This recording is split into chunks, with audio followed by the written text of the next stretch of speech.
afternoon. Welcome to the Fort Bend Voter News Meet the Candidate interviews. My name is Denise Joshua, and I'm on the Fort Bend Election News editorial board. We want to welcome you today. Why don't you introduce yourself and tell us why you're running for office? Sure, thank you. My name is Monica Rawlins. I'm running for the 328 District Court, and that is a family court, a court of general jurisdiction just for family cases.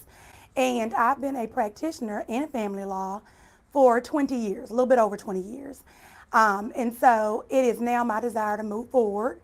I believe that this court, currently has a Republican incumbent, will eventually be unseated by a Democrat, and I'd like that Democrat to be me, if at all possible.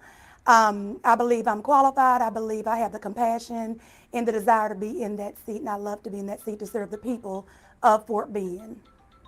Wonderful. So if elected, what will be your top priorities in office?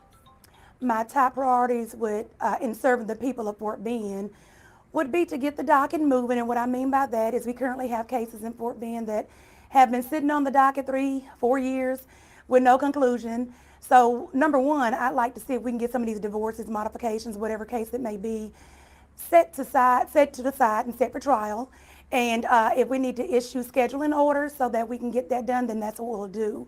Give the people a resolution to the dispute that they've brought to the court, as opposed to having it sit there and fester for 3 and 4 years.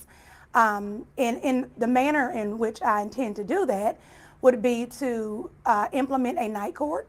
I'm willing to go to night court and get rid of those uncontested cases and cases that may take 5 or 10 minutes to dispose of, and that way it'll clear up the docket during the day. And hopefully we can issue a scheduling order, set a trial, and we can get the docket moving accordingly. Wonderful. So currently in Texas, we elect our judges through a very strict partisan system. Do you think that's a good way to go forward, or would you explore other options? I believe that it's partisan somewhat anyway, because the value system is what sets us apart. The Democratic value is quite different than the Republican value system in terms of what our beliefs are. So having said that, I don't necessarily care so much for partisan and pull out the guns, shoot, fight like it may be for some other offices that are held by elected officials. But I do believe that there is a fundamental difference between a Republican's idea and a Democrat's idea of how to handle a family case. And that would be for a CPS case or a regular custody case, a divorce action. Your personal value system is going to come into play. And as a family law judge, I would have a wide range of discretion when it comes to ruling on cases, and which means my personal views will come into play. Have your personal life experiences prepared you for that wide discretionary options that you'll have? Absolutely, yes, sir, it has.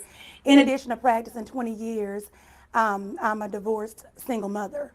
So there will be some empathy there for those who are out there, male or female, pretty much trying to make it on your own with your child. Prior to going to law school, I actually was a CPS caseworker for about 1.5 years. So there are some life experiences there in terms of work. My life experiences also include those who I have attended school with, and I didn't come from, necessarily, I came from humble beginnings. And so people have a lot of issues in terms of daycare, needing some help with even just basic parenting, things that people ordinarily take for granted. And so those life experiences, I intend to take with me onto the bench. Hi, my name is Daphne Jack, and so I'm kind of shift a little bit with this question. What are the biggest changes that you think we need for our justice system? In terms of justice, I think that one of the biggest things needed, and I don't practice criminal, but I believe that bond reform is something that needs to be addressed. Criminal justice reform, I think they're working on it, and it's a work in progress, but I think we need to hit a little bit harder. We have people out on the streets that shouldn't be on the streets. We have people locked up that shouldn't be locked up. So there is definitely some comprehensive bond reform that needs to be addressed, and I think that's a pressing issue that needs to be addressed immediately. Thank you. One last question. How will you work to ensure equality for all people or people of all backgrounds in your court? Yes, ma'am. One thing I've done, even prior to becoming an attorney, I've been in community service. Everything from food banks to homeless shelters to battered women's shelters. I volunteer my time countlessly to these worthy causes. And so one thing I'd like to do is continue some type of a diversity training. Sometimes you can't relate to people because you just don't know where they're coming from. And we need to meet the people where they are. And so if somebody is homeless and they're able to go to a homeless shelter that houses their children, we shouldn't be penalizing him for being homeless. And so having said that, I think diversity training and will take care of some of the issues that we're facing. Now, when it comes to cultural issues, I think that also would play a hand in diversity training.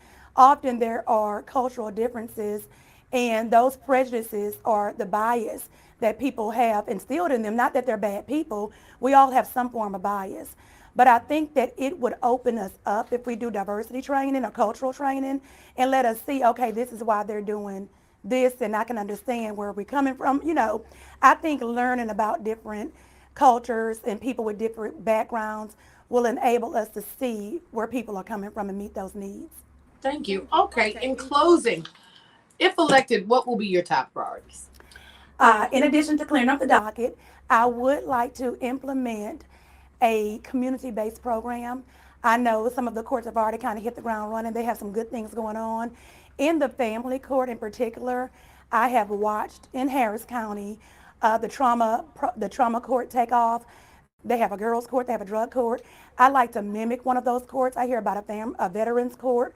I just think the needs of the people really, really need to be met. So one thing I'd like to do in addition to clearing up that docket is going to be to implement some form of a community-based program so we can better serve the community. Wonderful. Your closing statement. My closing statement would be, keep me in mind, I'm Monica Rawlins, 20 years of experience. 25 years plus years of community service. I have compassion. I care about the people. This is something I really would like to do. I'm focused on family law. I practice all aspects of family law, just about everything from adoption to interstate proceedings, custody, you name it, I probably have done it, including appeals, a jury trial, bench trial. So having said that, I like to have the people keep me in mind. I'm not only qualified, last statement, I'm not only qualified because of my 20 years of experience and my extensive experience in the court. What makes me fit for this bench is my compassion and my effort and my desire to serve the community. That's what makes me the most fit for this bench. Thank you so much for your time. Thank you. No, that would be it. Thank you. Thank you for your time. Thank you for having me. Good luck to you.